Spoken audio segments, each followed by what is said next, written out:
YouTube? This your boy Kamen Rider Zero Spike back again once again today, people. Today we are here for Kamen Rider Geats episode 34. And this episode was chocked full of some chunk. We got the debut of a brand new DGP game, we got a new writer, and we got the return of basically everyone. And the basically we got the introduction to the new game master and the destruction of another.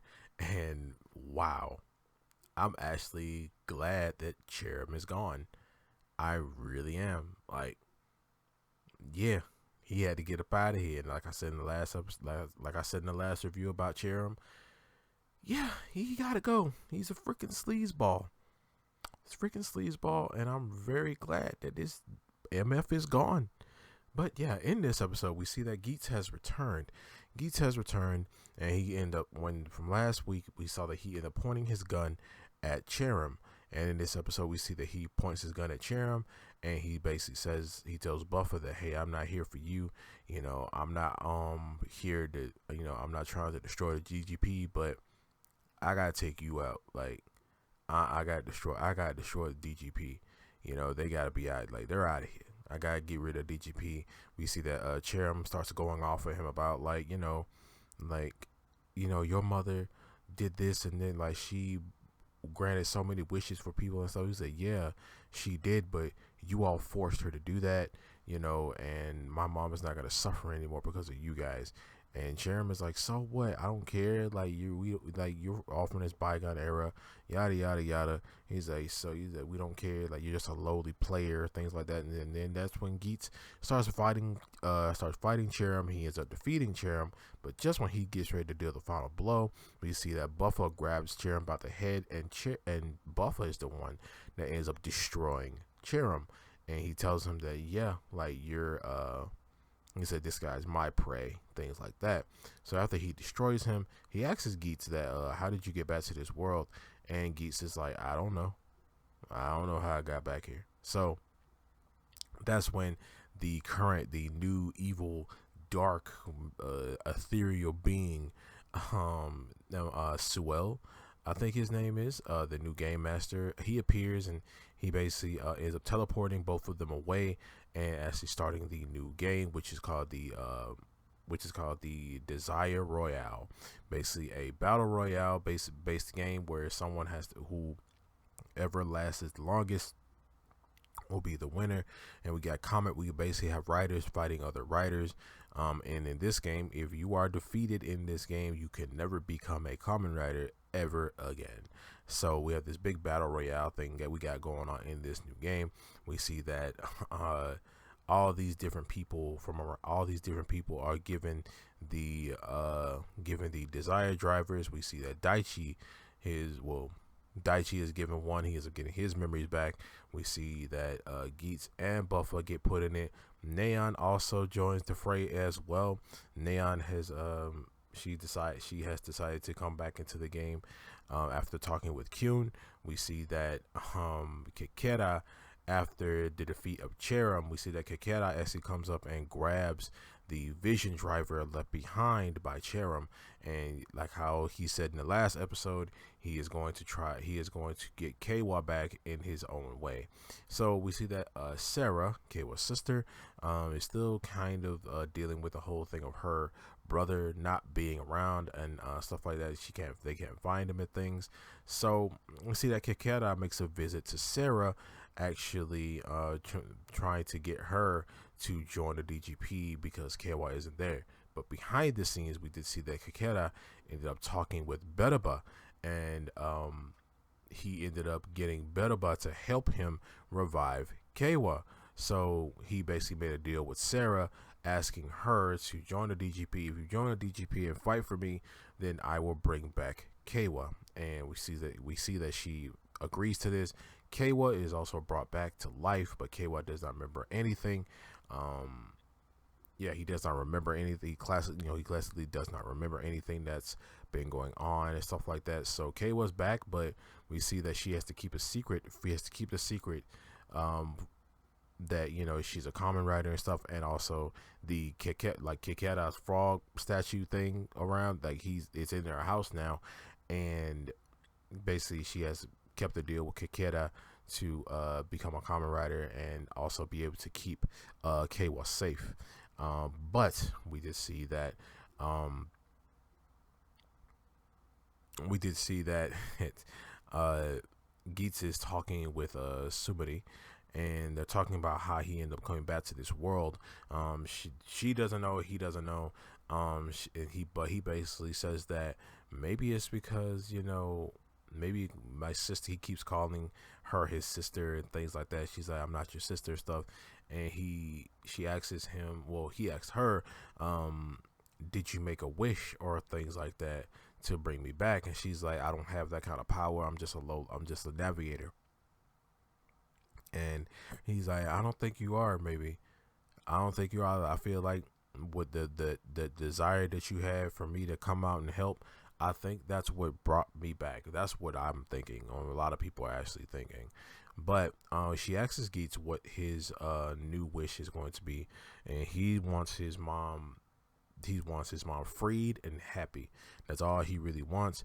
We see that Neon is only rejoined DGP because she kind of doesn't really have anything to lose. Like she dropped her she dropped the Kurama name, and it doesn't matter if she loses. She feels like it doesn't matter if she loses in this game anyway, because she never existed either anyway. And if she does never exist, and then there are no fans of hers to actually disappoint if she never existed. So after that, we see that the Desire Royale has begun, and we see that Sarah has now gone and been added to the fray. She ends up talking with Neon and seeing Neon with her and stuff like that, and then they have little happy girl time type stuff like that. And we see that's when Daichi shows up, and Daichi ends up starting to fight the girls and stuff like that, and talking with Sarah. But he finds out that Sarah is Keiwa's like older sister, and he's like, okay, then since Keiwa isn't here, then I'll just beat the crap out of you because I owe your brother because he beat the crap out of me once. So now I just take all my frustration for him out on you. So shame on Daichi for like fighting these girls like that, man. Like they tried to double team him, and shame on this guy for beating up on these freaking women, bro. I was not liking that. I already don't like Daichi anyway, and just a weird guy with glasses and a ponytail, complete asshole.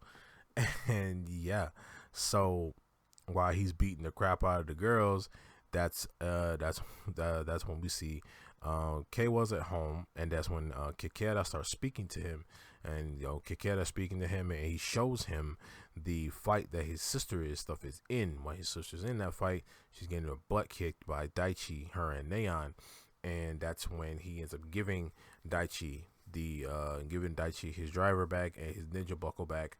And that's when Daichi runs in. He intercepts Daichi with his sister and stuff, and his sister ends up passing out, so she doesn't see him come and save her. But that's when Daichi and Keiwa start going at it, and after they end up going at it, we see that when did Daichi kind of get like he feels like Daichi's gotten stronger. Like maybe this guy was doing some off-screen training or something like that, but it seems like Daichi's gotten stronger because power scaling kind of sucks because Keiwa's kind of getting his butt kicked by Daichi. I mean, then all Daichi's using is the monster buckle. Like that's really all he's using. So while they're all fighting each other, we see that Buffer shows up, and then Buffer shows up. Buffer's like, "You guys are freaking stupid. You guys could have been all you guys had to do was forget it all, move on with your lives and stuff, and now I'm just gonna have to destroy all of you." So Buffer gets ready to destroy Keiwa, Sarah, and Neon, and that's when Geats comes in his Mark II form and rushes in and saves everyone. So he's like, and Buffer's like, "Why did you save everyone? Why did you save everyone and stuff like that? Don't tell me you got attached to them." He's like, "Yeah, we kind of did. We did kind of bond over a soda in the restaurant. So yeah." So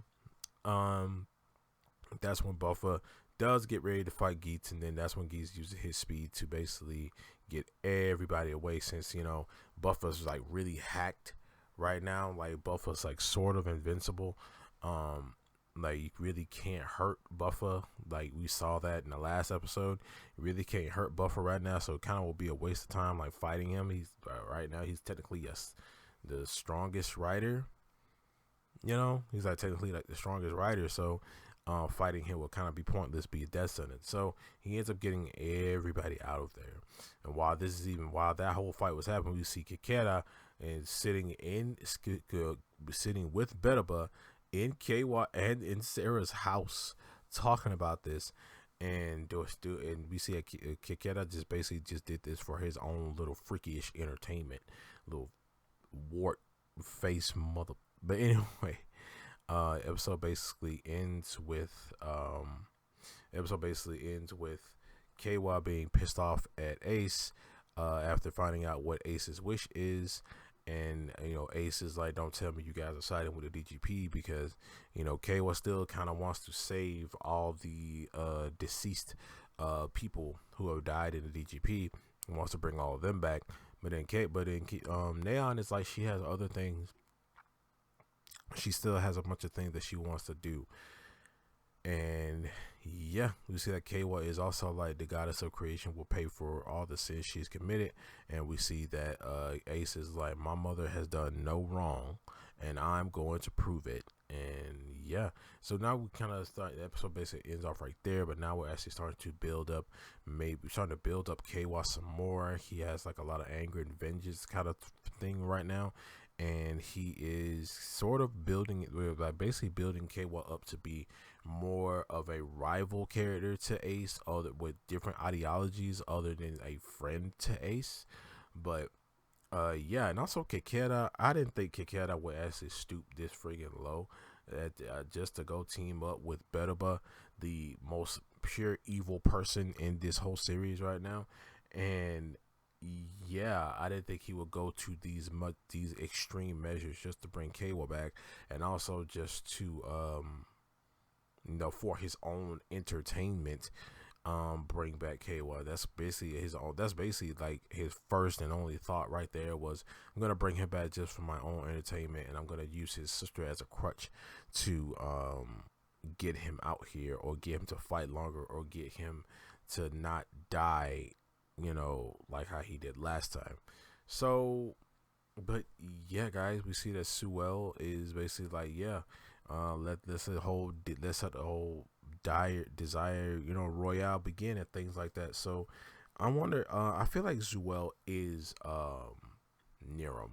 I feel like Suel probably is Niram, or maybe Suel is like one of the first like original guys who created the DGP, because we know that Suel, we know that Niram was with a bunch of other dudes dressed up in robes who started the DGP. So maybe this guy is Niram. I wouldn't be surprised if it is Niram.